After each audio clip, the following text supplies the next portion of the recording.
Hello, and welcome to Breast Cancer Conversations, a podcast brought to you by SurvivingBreastCancer.org. I am Laura Carfing, breast cancer survivor and founder of SurvivingBreastCancer.org, a nonprofit organization providing community, education, and resources to empower those diagnosed with breast cancer and their caregivers from day one and beyond. Hello, my friends. It is another beautiful day here at Breast Cancer Conversations. We are joined today with Abigail Johnston, who is leading our NBC webinar series, and our amazing guest, Megan Clare.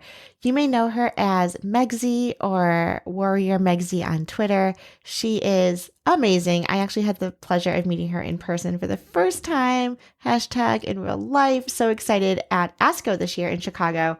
It was amazing. She is just a force in all sorts of avenues. She is a big name in our breast cancer community within advocacy. She's a blogger, a writer, an advocate.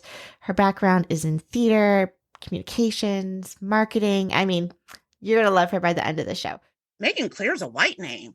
Why are you named Megan Clare? Why do you talk the way you talk? I thought you were white, and I've actually been told that to my face. I thought you were white. I thought you were like a little blonde. And I'm just like, well, I'm just me. So for today's episode, we are going to be talking about race. We're going to talk about Meg's experience being a Black woman diagnosed with stage 2A lobular breast cancer.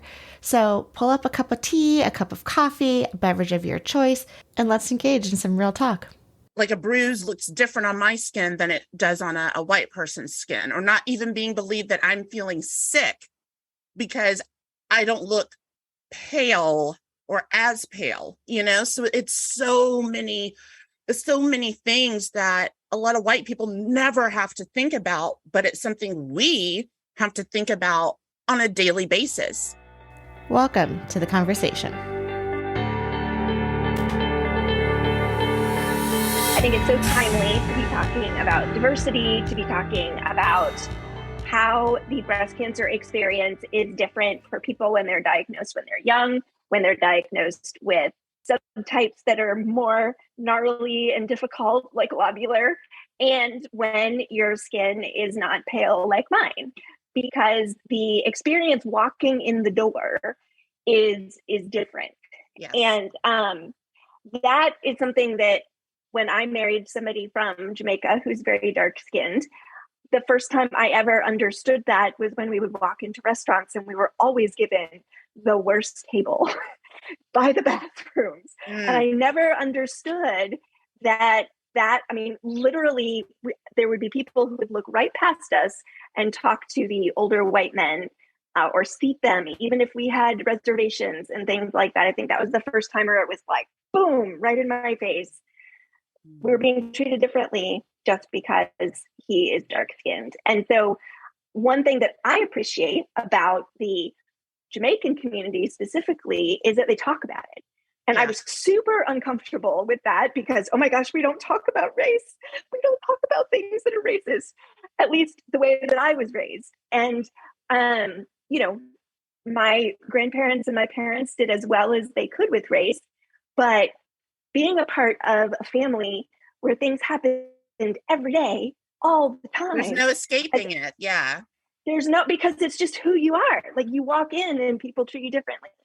So I have found how important it is to just talk about it, to be open about it, which is why I so appreciate Meg's voice, because you bring it up as often as it comes up, which unfortunately is way too often for you. And so I appreciate you being willing to do that, because if you follow Warrior Megsy, which you should, you'll notice that there are times where it's too much and she has to withdraw because it just weighs her down.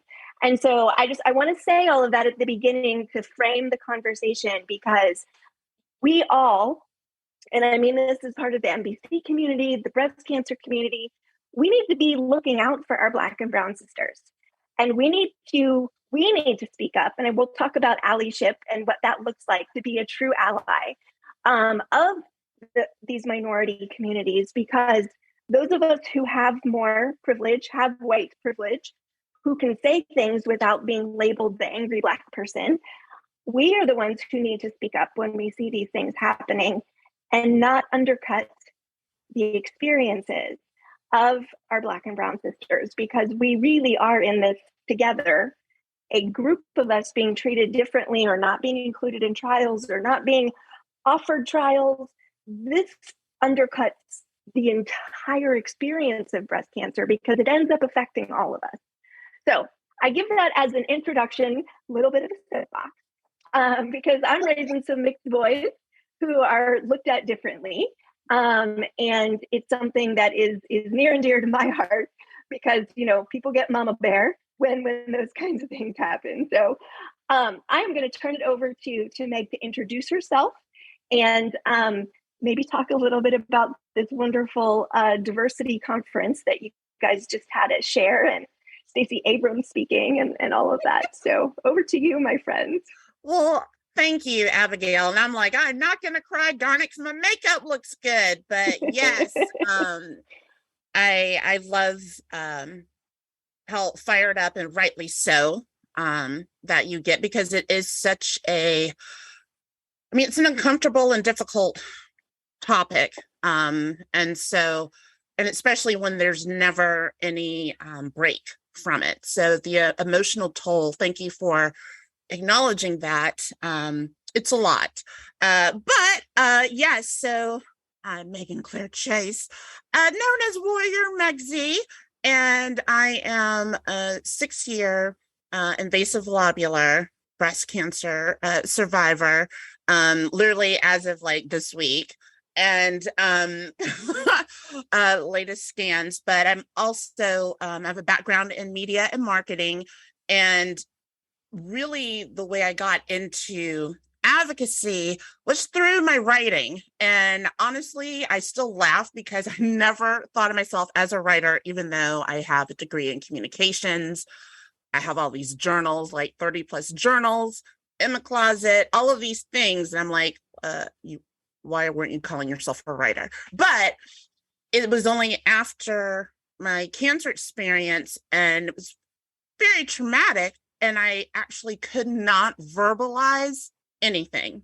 And so I was like, I'm just going to start writing, but I never thought to start a blog before, like ever, but I wanted to hold myself accountable and really gauge my mental health. And so that's how I came up with my blog, Life on the Cancer Train, because it hit me that once I made it to the so-called survivorship stage, but that's when I realized, wait, this is not over like they show you in the commercials and the marketing collateral. I was like, wait a minute. And that was like the first time I'd ever even heard the term metastatic, was in a private cancer group. And I was like, wait, this isn't over.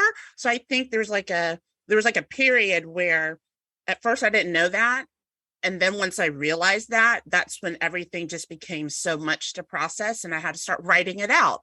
And so eventually became known through my writing and sitting on various panels, both in pharma and other advocacy organizations. And so it was at that point where I was like, imagine if I could work full time in the cancer space, what else I could do? Because I was doing so much in my spare time after having to change careers.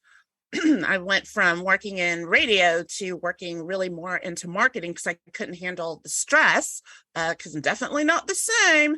And so I am Share Cancer Support's newish breast cancer program director. It's officially been 3 months now. So thank you. And I am based in Atlanta, Georgia. And if you hear what sounds like a baby, it's just my cat, Nathan, baby Nady. He's awake from his nap. But yeah, so we just had our, it's an annual conference, and this was our second annual conference of health disparities called Getting Our Fair Share. And what was amazing is our keynote speaker was Stacey Abrams. Oh my gosh, the gubernatorial candidate for governor of Georgia. So that was a huge moment because I got to introduce her. Totally bummed I didn't get to meet her though. So I hope, Stacey, I hope you're listening. Love to meet you. But it was really great because there were different panels based by race. So I really got to learn a lot, not only in the for the Black panelists, but also in the AAIP panel, and then the Hispanic Latin panel, getting to hear the different perspectives and hearing also the commonalities of a lot of the issues that we share. But there was also a white panel, and I know people were like, what do white people have to talk about? Well, it was about gender, white women. So they're really, health disparities is not always just about race too. It's about gender. So I thought it really encompassed all of those complexities very well. And then we broke off into breakout rooms by race and talking about, the shared experiences. And it really broke my heart. I facilitated one of the Black, or if you identify as African American, breakout rooms. And it made me sad that all of us had been dismissed, felt microaggressions, have been ignored by our healthcare providers. And it just made me very sad to see that there's still so much to do. Megan Claire, can you tell us a little bit about your personal experience working with medical professionals and your experience being diagnosed with breast cancer? It's even before I got diagnosed with stage 2A invasive lobular, I just kept consistently being dismissed. And so it really hit me a couple of weeks ago. And I can't believe it was only a couple of weeks ago that this hit me.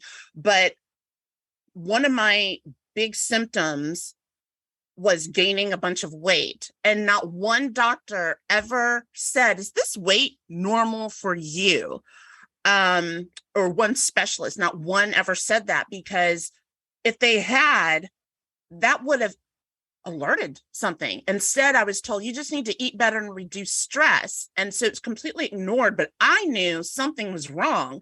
And then ultimately, with my different symptoms, they presented differently than a white woman's. And that's something I really advocate about to the Black community and other people of color is, you know what? Your symptoms may or may not present, differently. And that's something that's not talked about enough. And that's what happened. And it took over a 2-year period before I was finally believed. And it really wasn't until I felt something in my breast that I was believed that something was seriously wrong. Otherwise, I just kept being told, eat better, sleep right, exercise, even though I was really struggling with all of these health issues that just came out of, really nowhere, it felt like. But even the type of breast cancer I had, lobular, I have been questioned by white staff at,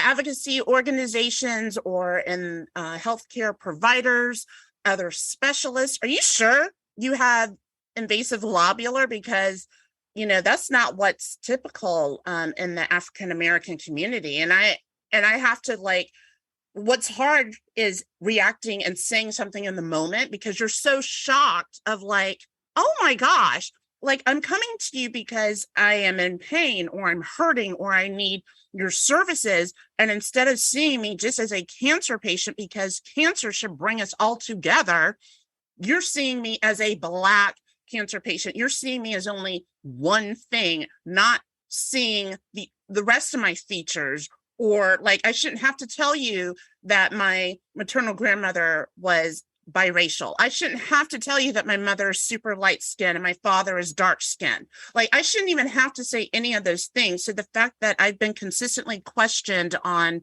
my pain, it's really hard to even get medication to help my pain. I'm in chronic pain. So I'm basically on nothing, because they look at me as, oh, you want this because you're a drug, you're addicted to drugs.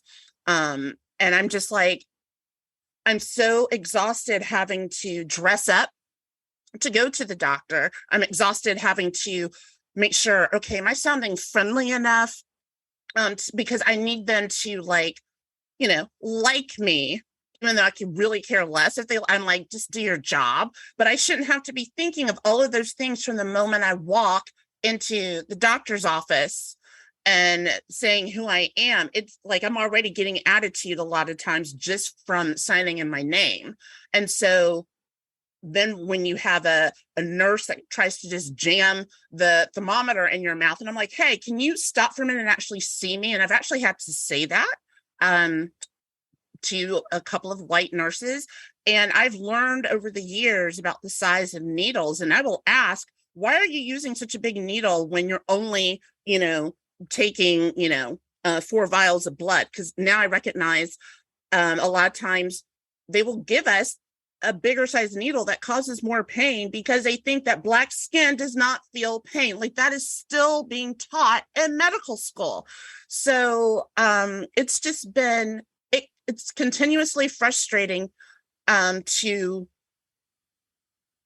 be going through so much and needing help, but not being believed, or because it doesn't look like a bruise looks different on my skin than it does on a white person's skin, or not even being believed that I'm feeling sick because I don't look pale or as pale, so it's so many things that a lot of white people never have to think about, but it's something we have to think about on a daily basis.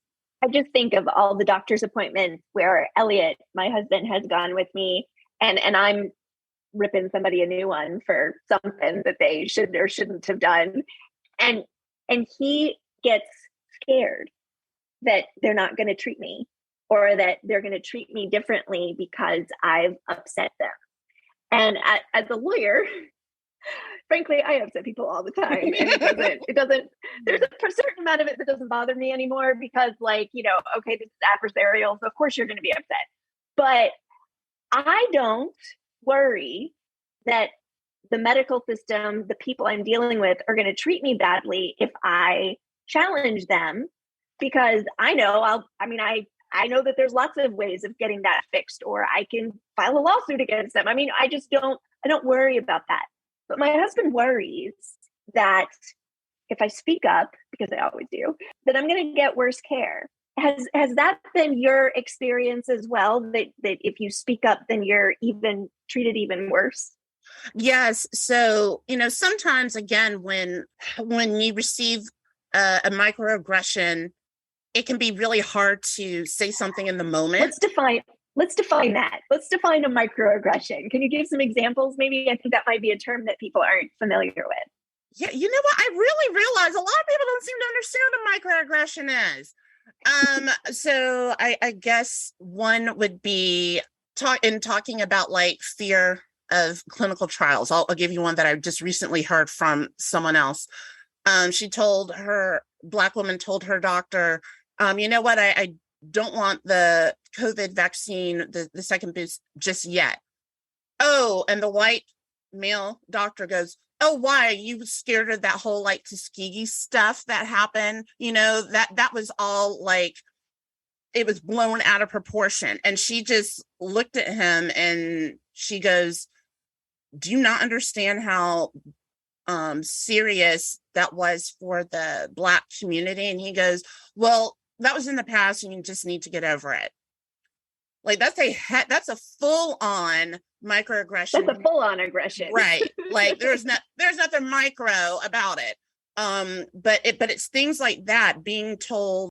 They're painful for me because I've experienced it professionally and also in this cancer space, but being told, not everything is about race. I feel this way too.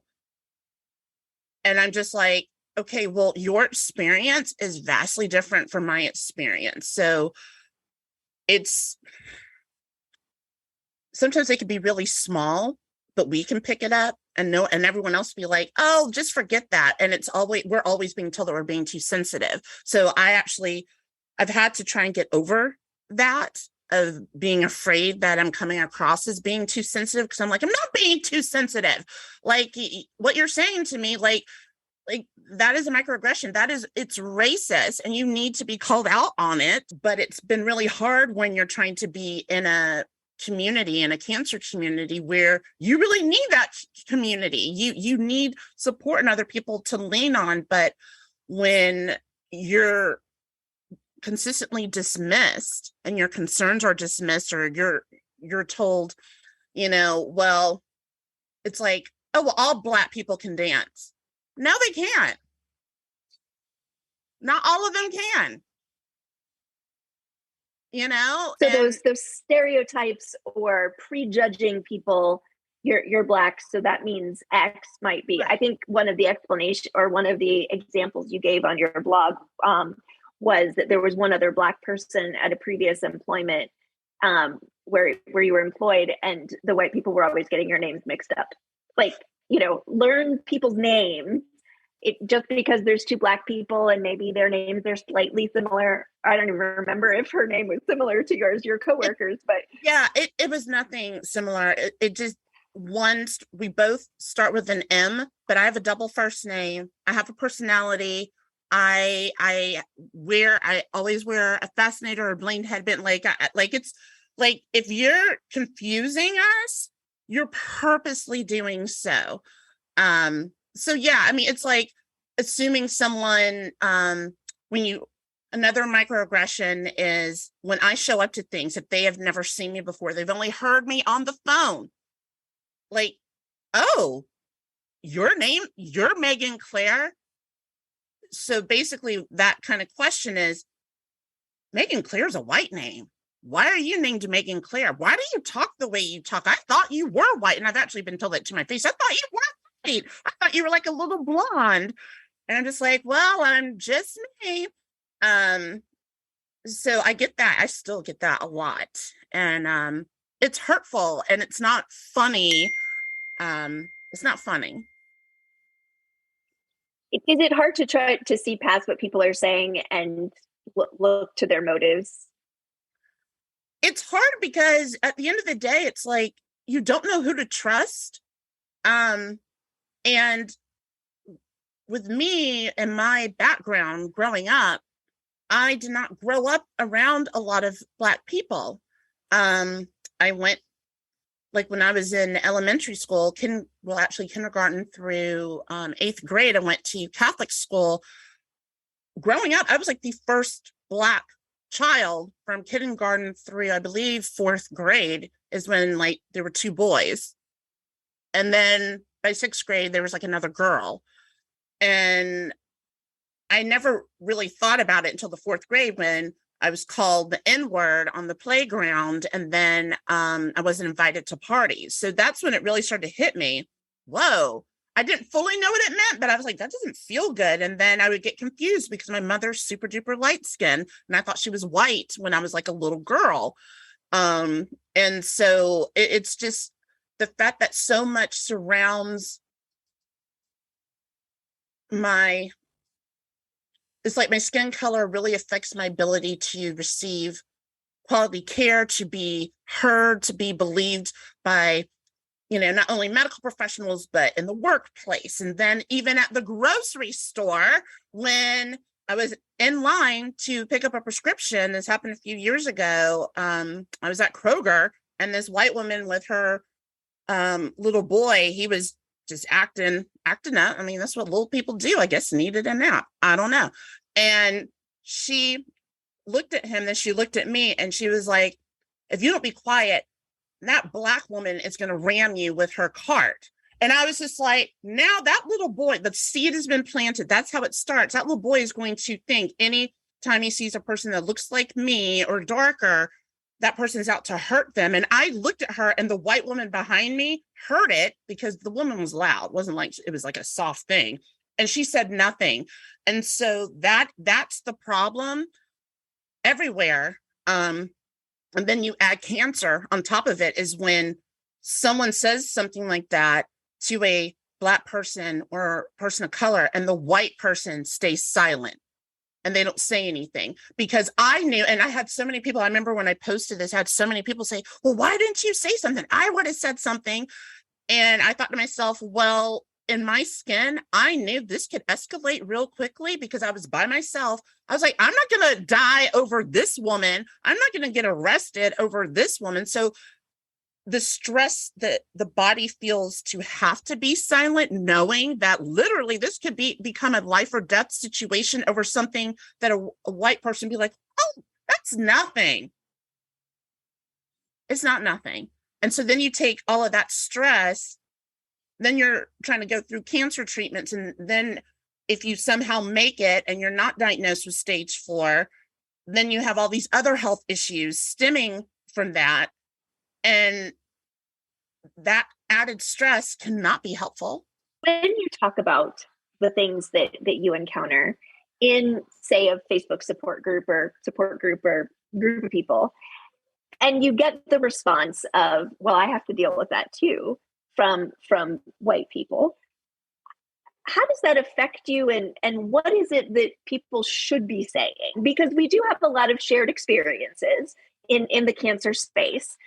Obviously, there's a different level to what you're experiencing. So how can somebody respond in a supportive way? I write for WebMD's breast cancer blog section, and I had literally posted a blog about my experiences of being dismissed throughout my cancer journey. And literally like 5 white women in a row, oh, I've been dismissed too. I don't think it was about your race. And where I literally am giving examples and talking specifically about being dismissed because of my race. So I was like, first of all, you're not taking me at face value that what I'm saying is true about my Black experience. Then you're completely dismissing it and then trying to say, oh, well, I'm just like you. No, you're not.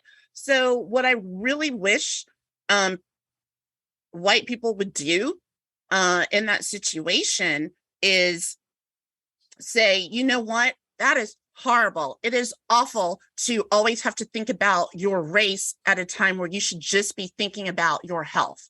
Like, stop comparing it and putting and inserting yourself into the situation, and just believe the Black experience.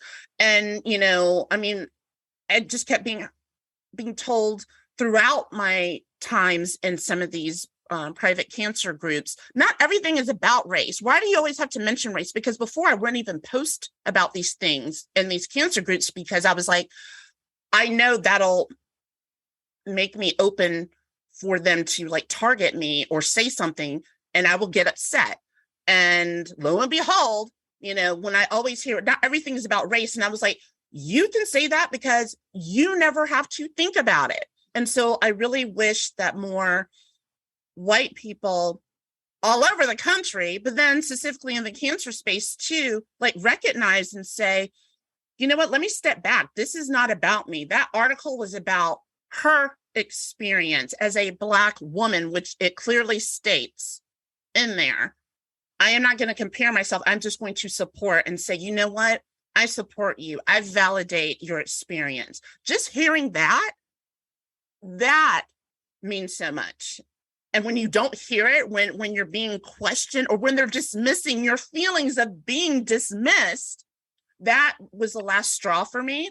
And the reason why I stayed in certain groups for so long, because that wasn't the first time I've experienced those kind of comments, but the reason why I stayed in those groups so long, because I was like, I can't be the only Black person in this group, but I was the only one posting consistently. So I thought maybe that could be helping someone else if they see someone who looks like them continuously, you know, posting or consistently posting, so they would know that they're not alone. But then I was like, you know what? I'm done. Like, I'm done. I can't take any more of my experiences being questioned by the very people that continue, or the race that continues to hurt me and dismiss me. As women, we experience that with men, right? That when a man acts in a certain way, for me, a big trigger is when they invade your personal space, right? And they get up all, you know, because I'm short, so everybody's taller than me. But when people loom over me, or people are in my personal space, I've explained this to quite a few male attorneys over my career, and they're completely oblivious because they don't experience things in the same way.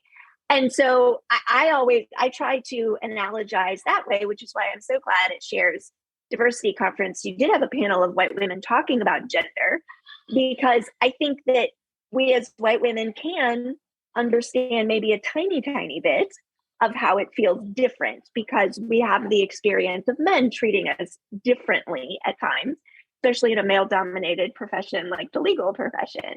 Mm-hmm. But when you bring that to somebody and say, I'm experiencing this is what's happening, and they gaslight you, let's bring a whole other term into the situation, talk about how your experience isn't real, then you can start doubting yourself. Do you find yourself at times doubting yourself? I mean, that's like my whole life, and that's why I used to be like, okay, am I being too sensitive? And the fact that I question myself, first of all, is like that's already like so just devastating and heartbreaking, because I know I'm not alone in that. And so I'll actually reach out to either my mother or like the very few other Black people in my life who I just trust with everything I've got. Or I'll reach out to my cousin Will, and I'll be like, dude, do you think I'm being too sensitive about this? Because this is what was said to me, and this is how I'm feeling. And he'll be like, heck no, you're not being sensitive. Like, that was full on this or that. Like, you have every right. And it makes me sad that sometimes I question enough that I have to go to someone else to be like, am I validated in feeling this way? When I should just come right out and be like, heck no, what you just said was wrong. And I really wish that I would stop hearing, well, I'll never know what it's like to be a Black person. Well, duh, I don't need to know what it's like to be someone else to have empathy or to just believe their experience. And I get really offended when I consistently hear that in the cancer space too, of, well, I'll just never know what it's like. We know this. Like, there's no need to state the obvious. Like, I will never know what it's like to be a white person and not have to fear going into the store, or not have to fear getting into an elevator and you get those looks. I'll never know what it's like to go into a store and not be followed. Like, and so I get really upset when I hear that, because to me, at the end of the day, it is about having empathy for people and just believing, that their experience of what they're telling you. So yeah, I don't need someone to walk in my shoes, and I don't need to walk in their shoes in order to feel their pain. There's no way that any one person can experience everybody else's experiences, but you can still hold space for that person. You can still say, oh my gosh, that sounds awful. Tell me more.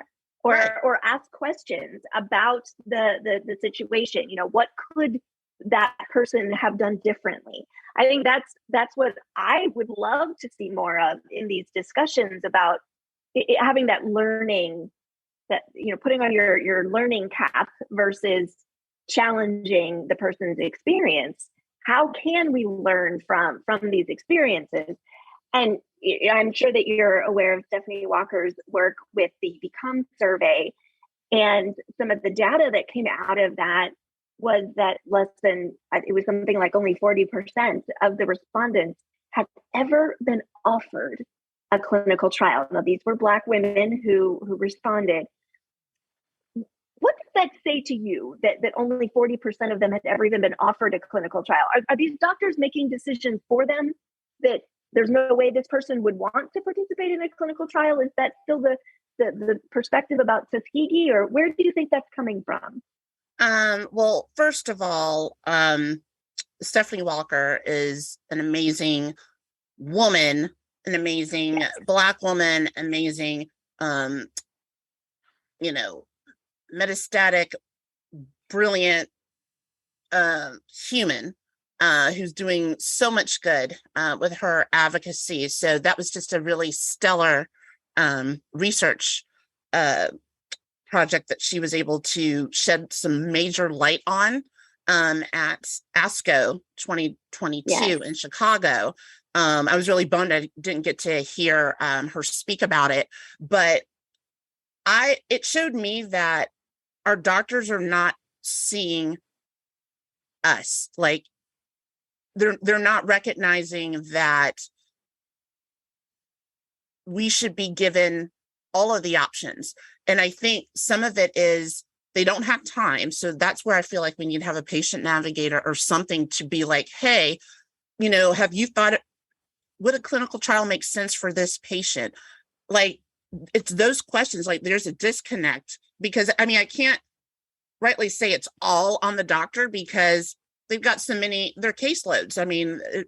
They barely have enough time to spend with one patient, but there needs to be like a follow-up of really looking at that person's medical records and where they are and saying, you know what, would a clinical trial make sense for their specific case? And then I feel like I'm a big proponent of we need to reframe how we even, talk about clinical trials, because even that term alone sounds very intimidating. It sounds scary. I used to be totally against clinical trials. And now I view them as a potential treatment option, either in addition to or instead of. And I think when it's presented that way, and letting more of the Black community and other people of color know that, hey, we know about the history, especially with Black bodies specifically, and that we know that that is a stain on our history that will always be there. But because of those atrocities, there are regulations in place now. You will never not receive standard of care. Like, if it is explained like that to the community and to Black patients, I think that would open up a whole world of, oh my gosh, well, yes. But then, of course, it's about access, and meeting criteria, which is a whole other issue. But at least understanding that they are there and you may or may not be eligible for one, or just consider it in the back of your mind, like it's just not being talked about. And even in the literature, I've actually never even received anything about clinical trials because I'm on no medication. My body just could not tolerate any of the post-treatment options for me to help prevent recurrence. And I remember, because that's how I ultimately divorced my active treatment oncologist, who was white. And I told her, I said, I'm divorcing you. And she was like, what do you mean? I said, because you're not listening to me. She's like, well, your reactions are rare. And I was like, they're rare. I said, that's still a reaction. And the fact that you're telling me, well, you just need to get back on it. And that's when it really started to hit me, at a visceral level and a personal level, that, oh my God, this medication was not studied on Black women.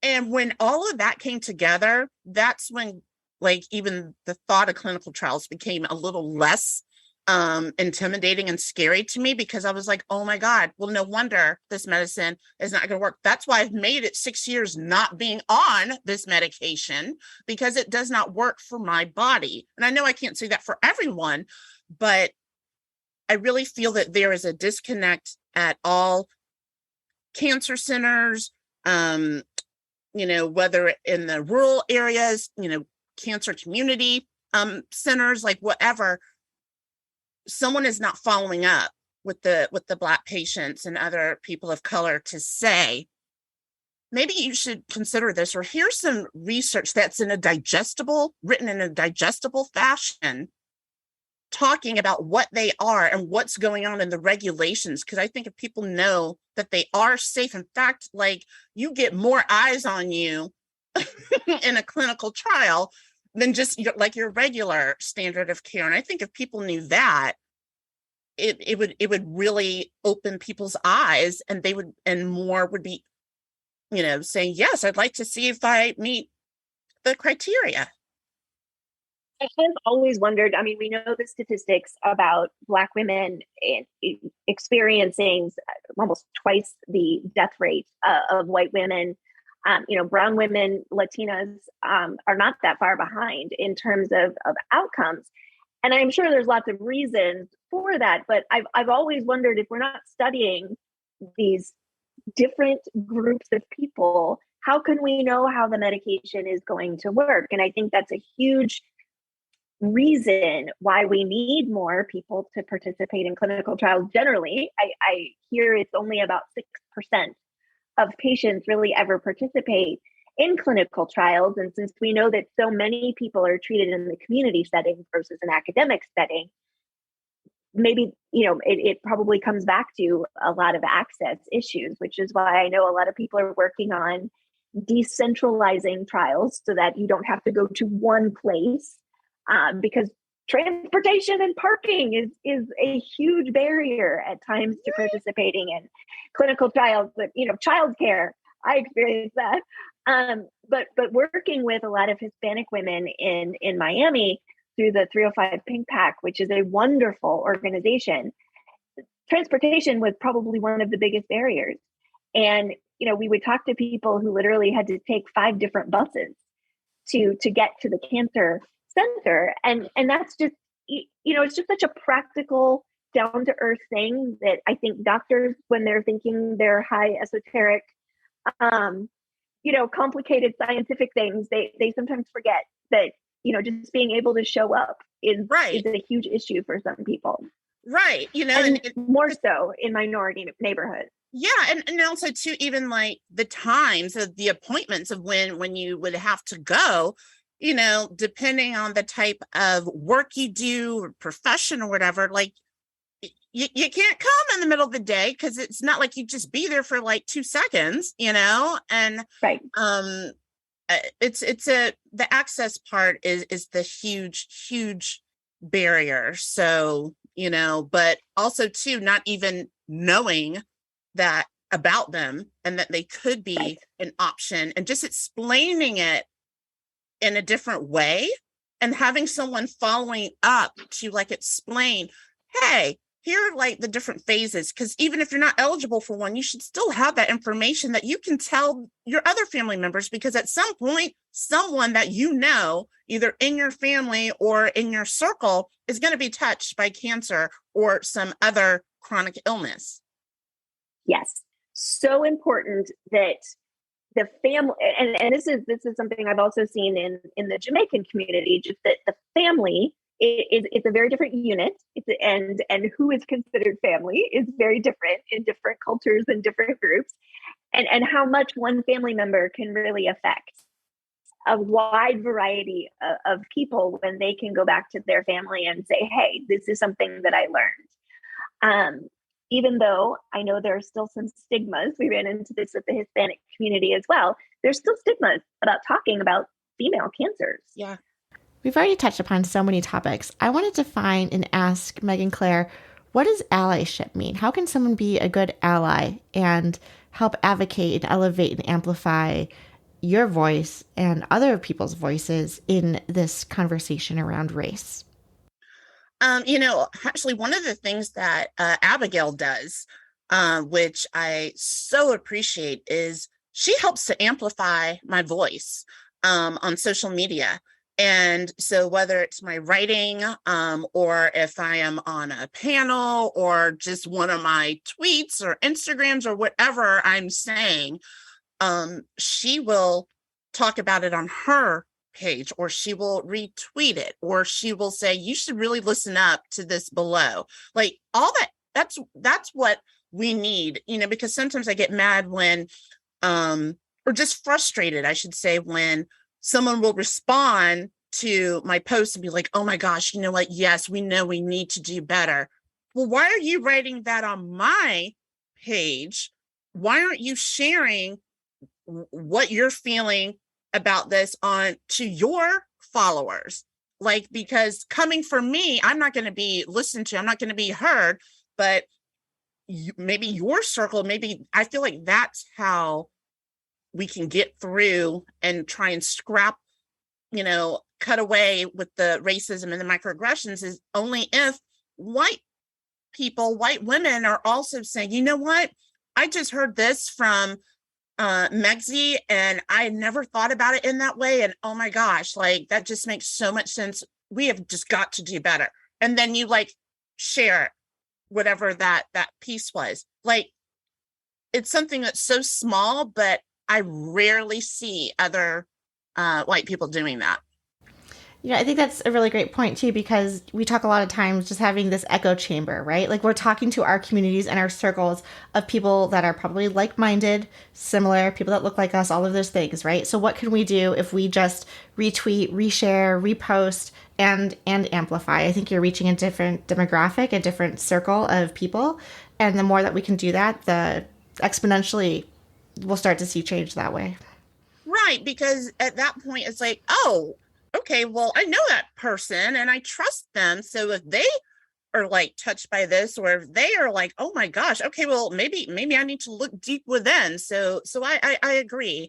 I think it could have a positive ripple effect, but only if like you don't just tell me that you're heartbroken and that you hurt for the Black community or whatever.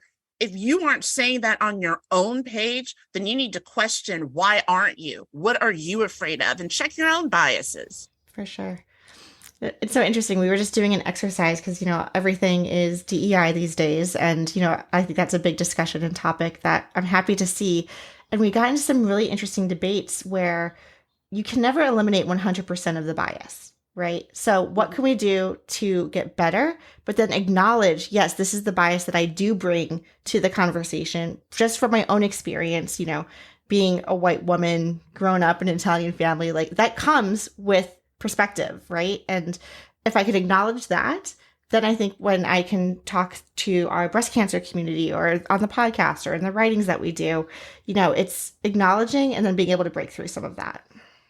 And also recognizing, like you said, like everyone has some biases. Sometimes you're aware of them. Sometimes they could be like red flag ones, and other times, it's like, oh, I didn't even realize that I had that, or gosh, that I thought that way. Oh, okay.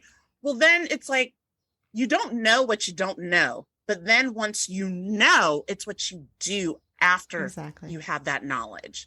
And so I worry sometimes because I have been told, oh, you're angry, you're this, that whole angry Black woman thing.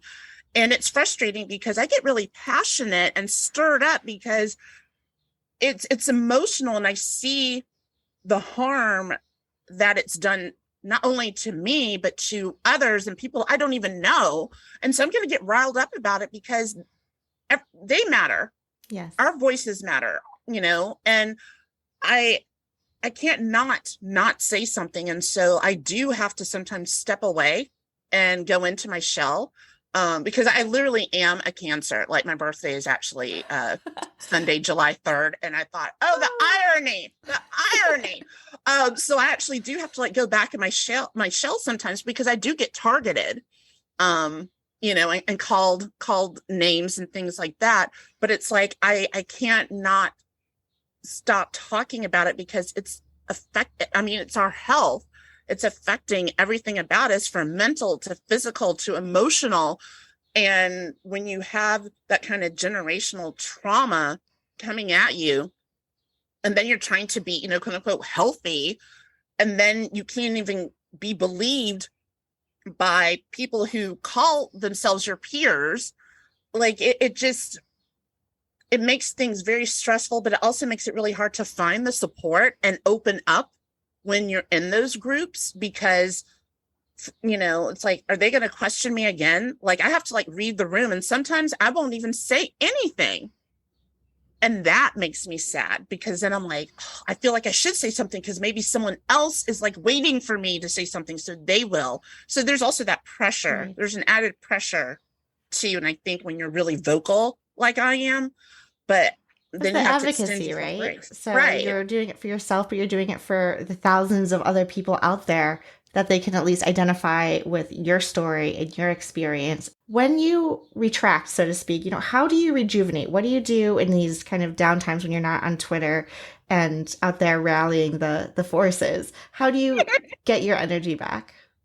My cat, Nathan Edgar, also known as Baby Nady, he will be 19 August 23rd. I know he is my child. I love that baby boy. He's asleep right next to me right now because he has to be near mama. But I do have to make sure that I have a life outside of cancer. And I think it's important that people recognize that the essence of you is always there. And the essence of you was developed before your cancer. And so I have a theater background. And so I am working on my voiceover career. So it was really cool with our health disparities conference at Share that actually did a lot of the voiceovers with a lot of the direction. And I was like, oh my God, that sounds so good, So working on that, and I do write outside of cancer as well. I'm working on, or I'm saying I'm working on it, so I hold myself accountable, a one-woman show. I don't know how that's going to look, when it's actually going to happen, but I realize I love to express myself. And honestly, I felt I needed to do that so people don't question me. I'm like, this is what it is. But I read a lot. I love mysteries. I'm a big movie buff. I go to the theater. I am in Atlanta, Georgia, so I love the Atlanta Ballet. So it's like I make sure that I do the things that fill my cup, but I know sometimes I don't always see that I need to pull back a little bit. In fact, my cutie therapist, that's what I call him. He has no idea that is his nickname, because he's so cute. Why is he married? But seriously, he is fantastic. He specializes in the AYA, adolescent and young adult cancer space. He also specializes in chronic pain. He actually told me my therapy session earlier this week. He was like, you've been doing so much advocacy work. What have you been doing for, Megs? And I was like, oh, you need to be filling your cup as well. So those are some of the things that I'm doing, and I'm trying to do it more consistently. Yes, I'm with you on that. I feel like every weekend I'm like, because we're doing the podcast and then we have all of our newsletters that go out on Monday, and I'm like, oh my God. And then I go back to work on the day job to pay the bills, and you're just like, oh my gosh, what am I doing? And I was talking earlier to, William. And so I was talking to William and was like, he's like, well, then if it's too much, just quit. Like, this is your show, Lori. Like, you can just stop. And I'm like, oh, I can't just stop. No. Like, the alternative is so much worse. Right? But you're absolutely right. So, we took a really long walk. It's sunny and like 80 degrees in Boston. We took the dog for a walk. And it was just like, I am going to get my, 10,000 steps before I sit down at my computer for hours on end. Like, finding that time to focus on us so we can then take care of everybody else. So. Yeah, it's that intentional time.